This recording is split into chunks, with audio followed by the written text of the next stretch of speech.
Imagine if you knew how to increase or decrease your body mass at will. You could decide when you wanted to put on more muscle or lose a bit of fat, but regardless, you had the dieting tools to know you were going to get to where you wanted. Well, in today's video, I'm going to give you the tools on how to count calories properly to get you to your goals. Let's get started.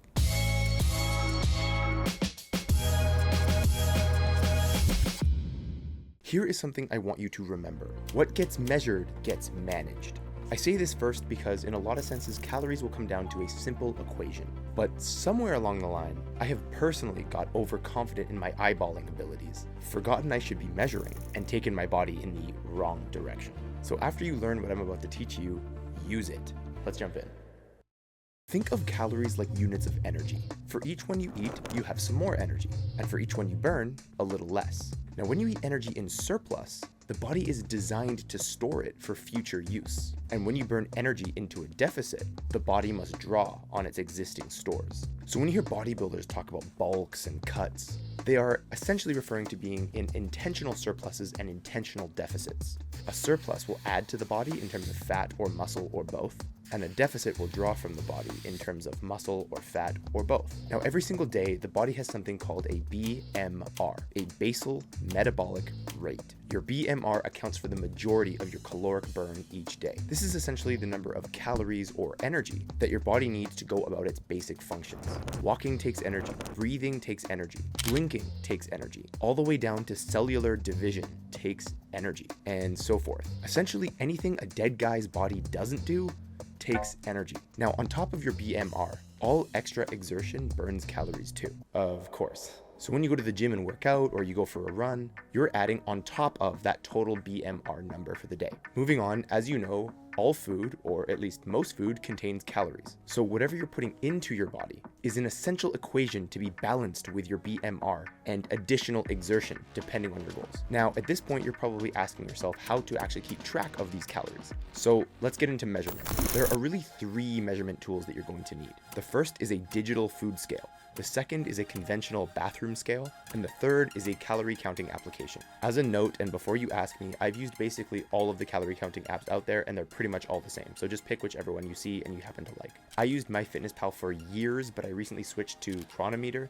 I kind of just switched over for fun and haven't seen a reason to go back yet, so do with that information what you will. This video isn't sponsored by either one of them. Anyway, inside of the app, you're going to see a list of all of the foods inside of Cronometer in my case. Beside the name of the food, you will see a weight. This weight is essentially to be matched up with whatever weight that you weigh out on your digital food scale when you go to eat it. And boom, you just counted calories. Now, I'll also add that packaged foods can actually just have their little barcode on the wrapper scanned right into the app, and it's super convenient. Just make sure that you get the weights and the proportions correct when you scan the thing into the app. Okay, so now you basically know how to count calories. But now let's talk about how many calories you should be eating. I will preface this by saying I am not a professional. Talk to your doctor before you make any changes to your diet or whatever. Anyway, the first thing to note is that a pound of body weight translates to roughly 3,500 calories. So this means that if you want to lose or gain 1 pound a week, it'll take 500 calories every single day for that week, so 7 days, plus or minus whatever exertion that you do. So let's say that you figure out that your maintenance calories is 2,000 calories per day. 2,500 calories will roughly gain you a pound in a week, and 1,500 calories will roughly lose you a pound in a week, assuming you eat that every single day for 7 days. Now, the next obvious question is how you figure out your maintenance calories. Well, let's get into that. To figure out your maintenance calories, you can either do the fast and rough way or the slow and accurate way. The fast way is to use some sort of calorie calculator app online, and they're free and super easy to use. But the accurate way is for 2 to 3 weeks, measure all the food that you eat and count it in your app while trying to roughly be consistent in the foods you're eating for those 2 to 3 weeks. Every single day for that time, after having gone to the bathroom and before eating your first meal, hop on your bathroom scale. Now, every single day, you're going to record the weight that's reading on your scale. If you see your weight gradually going up, then you can lower your calories slightly and begin to restart. Do the opposite if you're losing weight faster than desired. Now, before I get into some of the major pitfalls when counting calories, let me give you a little bit of a summary of what we just discussed. First off, calories are energy. Your BMR, or basal metabolic rate, is the majority of your caloric burn per day. Next is eat more calories and you gain weight. Eat less calories and you lose weight. Next, 3,500 calories roughly translates to 1 pound of body weight. So 500 times 7 days of the week either in deficit or surplus will lead you to about a pound either north or south. And finally, use a calorie counter, a digital scale, and a bathroom scale to track your progress. Okay, so we're gonna hop into some of the pitfalls that I've fallen into and some of my friends have also fallen into so that you don't fall into the same issues. The first one would be not counting calories regularly. So if you are kind of here and there counting your calories, you're not doing it every single day, your results are going to vary. This is a very strict sort of system where if you're not really watching what's happening, you can't always control what's going to happen to your body. Really, calculable inputs lead to calculable outputs. The next major pitfall is not counting condiments. It's so easy to want to count the big things on your plate and forget that things like ketchup and mayonnaise and ranch and all these things have calories too. You need to count these. Similarly, you need to count beverages. If your drink has calories, you need to count that as well.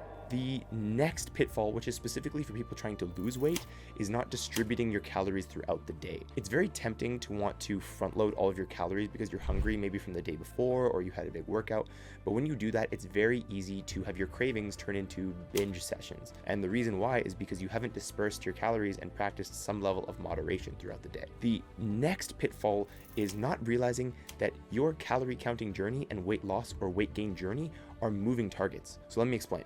Let's say you weigh 150 pounds and your maintenance calories are 2,000. Okay, well, when you get to 140 pounds because you've lost weight, your maintenance calories are no longer going to be 2,000. There's less of you to feed as you've just lost 10 pounds, and so your calorie goals are going to also need to shift. And so I can make a part 2 or even a part 3 about this that is going to explain exactly how to do that, but that's just something to keep in mind as your calorie counting journey progresses. It's nothing to be super concerned with when you lose a pound or two, but when you start making some real progress, this will become a factor. And the final pitfall is really, again, speaking to the folks trying to lose weight, and it's really just that you don't want to be in a caloric deficit for too long. When you're in a caloric deficit for a really, really long time, months and months and months and months, this can really harm your hormones, and you need to be careful that you're not doing some serious damage to your endocrine system. Now guys, in this video we covered calories, but I do want to let you know that I will be making a part 2 of this video where I'm going to go into more depth about macros. Because while learning how to calorie count is hugely beneficial, especially for the folks looking to lose weight, macros are where things get really interesting, especially for people looking to put on muscle or start to hit the gym really seriously. So I will have to make a part 2 about that. I mean, calories are literally made up of macros. And so for more detail on that, watch my upcoming video, which is going to be a part 2 to this one, like I just mentioned. Hopefully today's video was a solid overview of calorie counting for all of you guys who are just looking to get going, but stay tuned for part 2 because that's essential. Thanks so much for watching. My name is Spencer with Must Become. Always remember that your potential is your obligation, and so what you can become, you must become.